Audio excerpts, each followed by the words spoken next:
that okay? That's good, yeah. So you've heard a lot today about the project at the start, and now you've heard a lot from partners about what we've actually done and the partnership that we have formed. So Andrew and I just want to take a couple of minutes to actually reflect on running a transnational European project, the funding that we've worked within, and also some of the challenges, the opportunities and the benefits that we've found from this.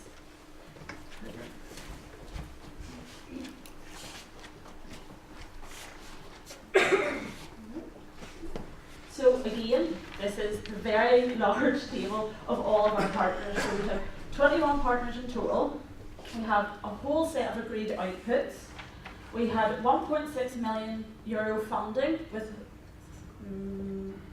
1.03 coming from the Northern Peripheries and Arctic Area Fund, and we had 36 months to deliver the Drifting Apart project. So there are the headlines. You've heard a lot of what we have done, but none of it would have been possible without the partners, and also some of the work that Andrew and I have done to sort of keep it going as we went along. So we'll go over that now.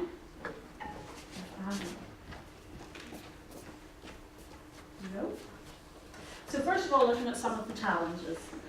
Like most organisations in this project and many geoparks, Causeway Coast and Glens Heritage Trust is a small organisation.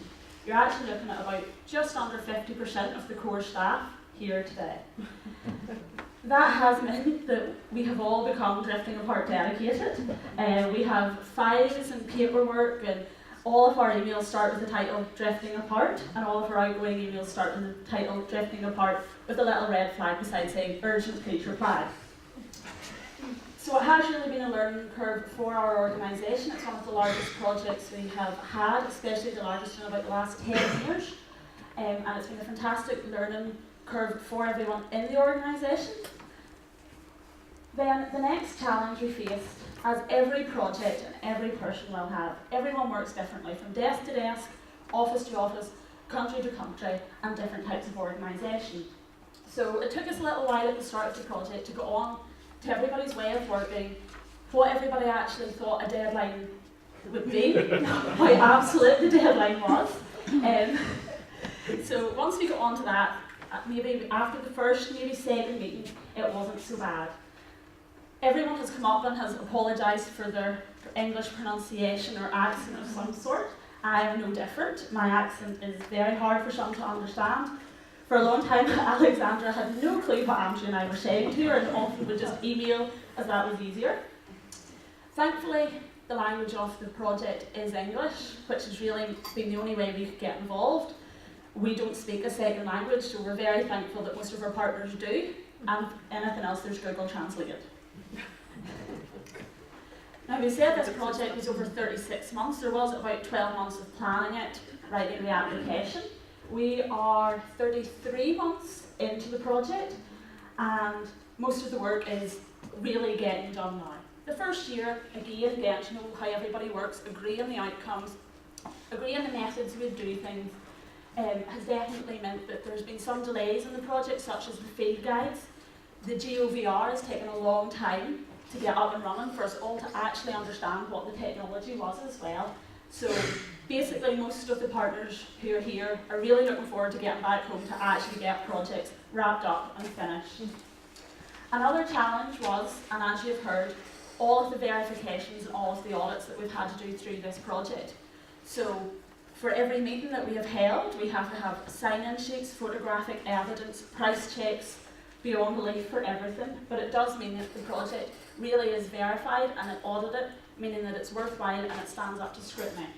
So for maybe the first 18 months we were sort of running behind in terms of the claiming, going back to the fact that most of the organisations are actually quite small. We had maybe an 18-month delay on claims, on money coming back to reimburse people for staff costs, has been quite difficult for some of our partners, ourselves included at times.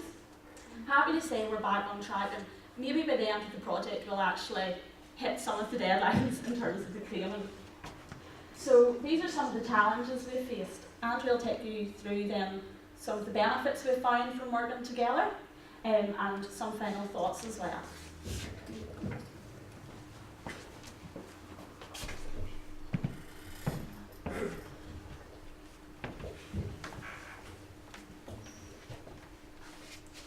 Okay, shouldn't keep you much longer. Just looking at some of the benefits of delivering a transnational project. The main one, and everyone has said today, is the sharing of ideas and discovering solutions together. Gail used the perfect term earlier, which said she stole our benches and she stole some of the ideas for the interpretation, and that's what a transnational project's about, stealing as many ideas as possible from all of the other partners involved, and getting the support from the partnership as well. We have to establish a geological information centre in our area within the next 8 weeks, and we've taken lots of ideas and inspiration from the likes of Reykjanes UNECO Park, the work that Le Caber have done in their Geopark Centre, and that's all the sort of material that we will benefit from in the last couple of weeks in the project. We will be able to put all of that learning in to the solution that we deliver, and hope that make it as good as possible. And then the other thing is it's not even multiplication of deliverables. It's a snowball effect. With relatively small bit of funding, 1.6 million sounds like a lot of money in terms of euros. But when it's split between 21 partners in a variety of ways, it's not a lot of money, but it's what the partners have been able to do with that money through their own organisations and the funding and partnerships that they've built up through as well. So it really has been a snowball effect. There's been a lot more output in terms of financial and resource time from the project that has been put into it, and that will last a lot longer than any of us have done in terms of the 3-year project or any of the work that we've done. And then the other thing is building partnerships and friendships. Over all of our project steering group meetings, we've looked at project continuation strategy, and that's the really special thing about the Global Geoparks network. It's almost in place already.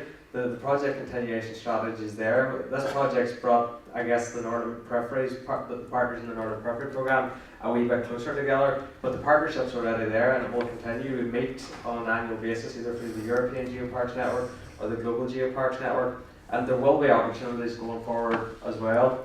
I know that the Northern Periphery and Arctic programme are currently trying to put together proposals for a new round of funding beyond 2020, which I would hope that some of the partners around the room would be interested as well in going in for maybe a phase 2 of Drifting Apart, looking at different deliverables. But we'll not know about the Northern Peripheries programme until 2020. We'll certainly not know about funding arrangements until an agreement is reached regarding Brexit. But the Global Geoparks network is there, and we will continue to remain in contact with all of you guys, and we have some draft proposals together already that we can put in as soon as any opportunities come forward on the funding front. Final thoughts from myself and Nikki and Graham. The Causeway Coast and Glens Heritage Trust would welcome the opportunity to lead a transnational project again. It's certainly been an eye-opener and, as Nikki said, a learning experience. But we have built up an excellent reputation with the Northern Peripheries programme now. It's actually them coming to us and saying, would we consider putting in an application? And we certainly would if the right thing was there. At the minute, at the last Drifting Apart meeting we had, we don't have any solid application to put in for a 5th round call, and it's not what the Northern Peripheries programme we're looking for at the minute, but we certainly stand ready once the new programme is announced to do that. And partnership has produced results worth more than the sum of the agreed outputs at the start. We've delivered more than we said we would in the application on nearly all of the fronts. And I know some partners along the way have said, should we really be doing that? Should we be exceeding our targets? Are they going to ask questions? But why not? Why not exceed it? Certainly the view from the programme secretariat is do as much as possible with the resources you're getting, and we certainly have done that. And finally, in the Causeway Coast and Glens Heritage Trust area, we do look forward to formally joining the UNESCO Global Geoparks network at some stage in the future, but that's to be confirmed.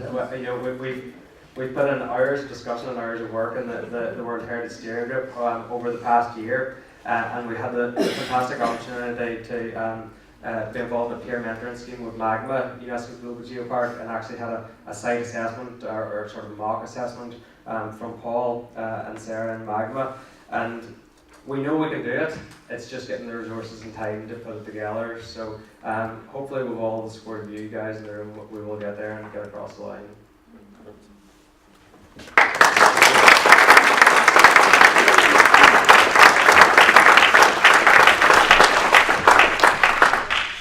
So now we're going to show the video from Marble Arch Caves. Egar, are you going to come along and click some buttons? Just going to do a wee intro first. We're going to have Pardon? You certainly can, yes. See, you can do the intro while the buttons are being pressed and played with. Thanks.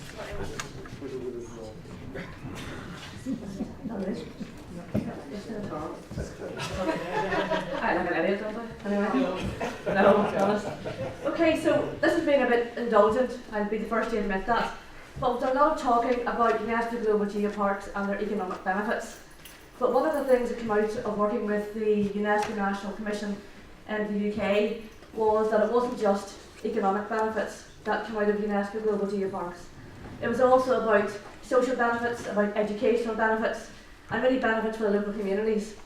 So they actually approached the Marble Arch Caves UNESCO Global Geopark at the end of last year to see if we'd be interested in making a video to highlight some of those other benefits that we have as well. The reason for that being is because, as most of you know, the Marble Arch Caves UNESCO Global Geopark is a cross-border geopark. It spans the border between Northern Ireland and the Republic of Ireland, and that, although it does have its challenges, as I'm sure anybody here from Cavan and Fermanagh will admit, the benefits far outweigh those challenges. And one of those is bringing people together. And I've already mentioned Science Week because I gave that as one of our examples of a good educational event that we have organised. But whenever they actually came over to film that video, they actually realised there was far more than just the Science Week activities that were used to bring people together. And you heard the First Lady of Iceland yesterday talking about UNESCO and peace and reconciliation, and that's what Marble Arch very much tries to do, and that's what's really being pulled out in that video. So I'll let you play it now. Excellent. We've got about 5 minutes or so, maybe 10 minutes to ask any questions. If anybody has any burning issues that they want to ask of anybody in the audience. Oh, look at all these hands first. Can I go first? Patrick? Patrick? I'm asking you a question. Why is the verification process only 4 years? It seems very, very short. The renewal process for geoparks. It actually used to be shorter. It used to be 3 years. Right. And we feel that 4 years is long enough for things to have changed substantially in the geopark, for us to identify that there might be something wrong, that they might need some help, some advice. So that's why it's been talked about every few years. It'll come up for discussion, and the unanimous view within the geoparks themselves that 4 years is the right time. We see from World Heritage, from their periodic review, and we see from the Biosphere Programme with their periodic review, which is much longer than ours, that territories can run into trouble unbeknownst to UNESCO. So 4 years is the right time. And it's not changing. No. Can I just add to that? Because from the being on the receiving end of these assessments every 4 years, and Gail alluded to this earlier, it's a useful time interval for you to take stock and to use the revalidation process as a tool. It can be used as a tool because you can use it to concentrate the minds of decision makers or funding bodies or government departments or whatever it is. If the inspection period was, say, every 10 years, people would get quite complacent about it, and then it would be a sudden rush. People would have lost the skill set too, to some extent, in presenting their geopark to the inspector. So I think 4 years is just about right. Yeah. So I don't have a question, but a couple people asked me about, I didn't really talk about the outputs of Work Package 5. I guess got right into the meat of it. But I'm one of the partners that needs to get back home to finish. The actual report, which will be available online at Drifting Apart, it's at design stage now. So most of the things that I said today would be within that report. So you didn't have to take notes, but I didn't tell you that. So I apologize for that. And Andrew did mention the mentoring program. I didn't speak about that during my program because I was really trying to talk about the fact that we're always mentoring. But we did do a mentoring component within the stream. So people after it. And I agree 4 years is good. I hate filling out the reports. January was a terrible month for me, but it made me take stock of where we need to improve. So and it manages the brand. My funders, the fact that we get reevaluated over 4 years, especially for government, because we're so few geoparks in North America, they know that the brand is being well managed. It was being evaluated over 4 years. So it sucks in some regards, to be honest, but it's more beneficial in more regards, I think, for the whole network.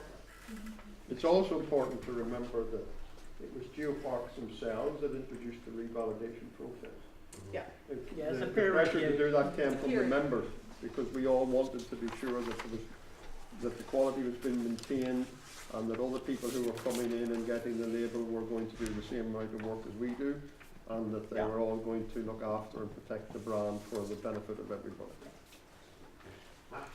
Yeah, it's obviously, the geoparks are absolutely fantastic, and we've seen that from what we've seen today.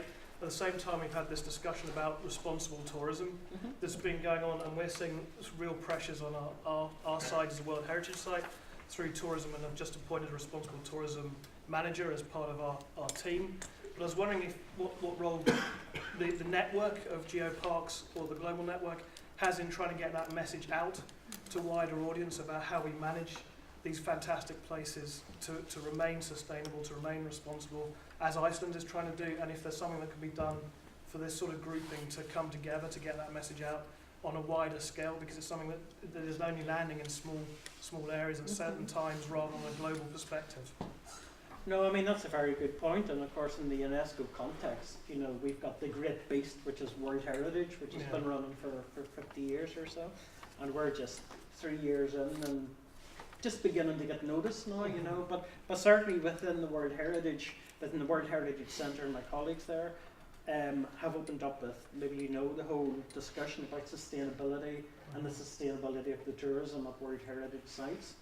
And we have now formed what we call, what is it called? Oh my God, basically it's a group that's myself as head of Geoparks, the head of World Heritage and the head of MAB, and the three of us now meet regularly to exchange ideas, to see how we can help each other, and through that way maybe the GGN can get the message out. But you must remember, like, with World Heritage, it's an international convention. But I think but for geoparks it feels like we're at the start of a process, but I can see it ballooning very quickly because they're such fantastic resource.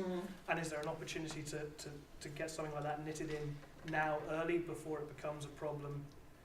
It's almost how do we anticipate the problem before it becomes a problem? But the revalidation actually does that, because the revalidation, part of the process of revalidation, as Gail and Egbert, who will have the process this year also, is to actually look at the sustainability of what's happening in the geopark. There's a whole list of indicators that you have to fill out.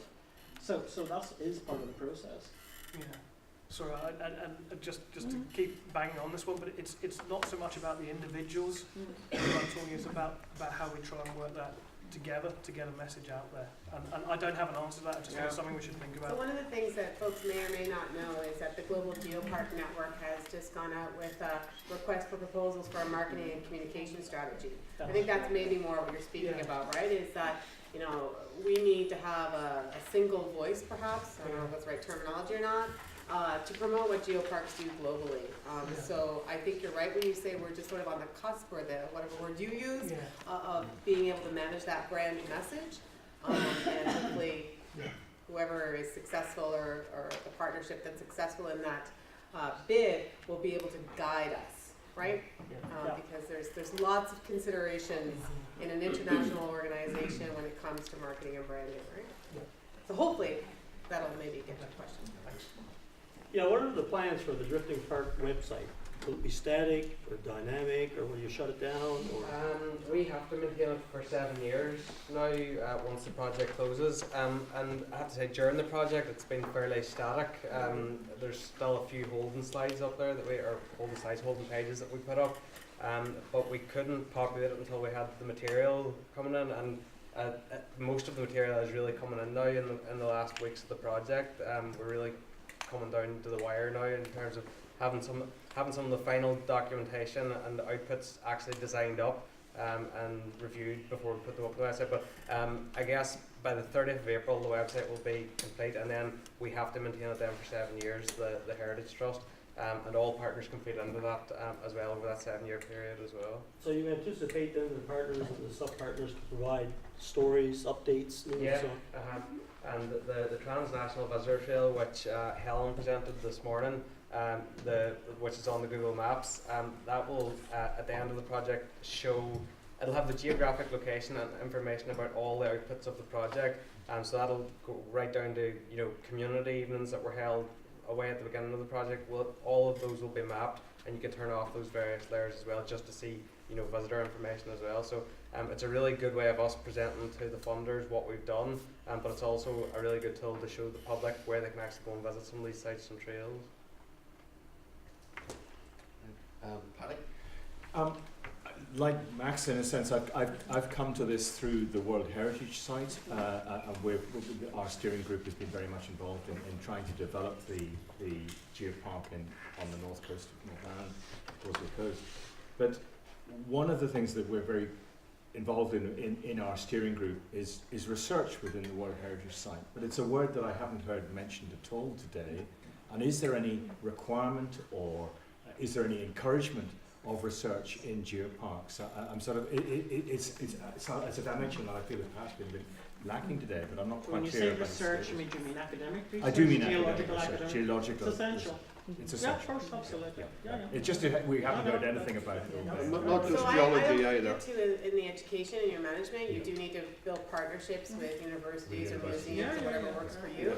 And that self-evaluation document, it actually says, how many international papers have you had? 40 points. I might get the numbers wrong. How many national, how many regional? And when you get revalidated, you can't claim the ones you claimed before. You have to have new ones, right? So it's a big component. That's great. We No, I wanted to clarify that. Yeah. We haven't dwelt much on research because it wasn't really a part of the Drifting Apart Right. project. But just to give you an example, it's not just about geology as well. We have a group from the University of Michigan who's doing work in the geopark, and they're looking at vernacular architecture in the geopark. This is people from the archaeology department of the university, and they've been going round Culca Mountain looking at old farmsteads, essentially.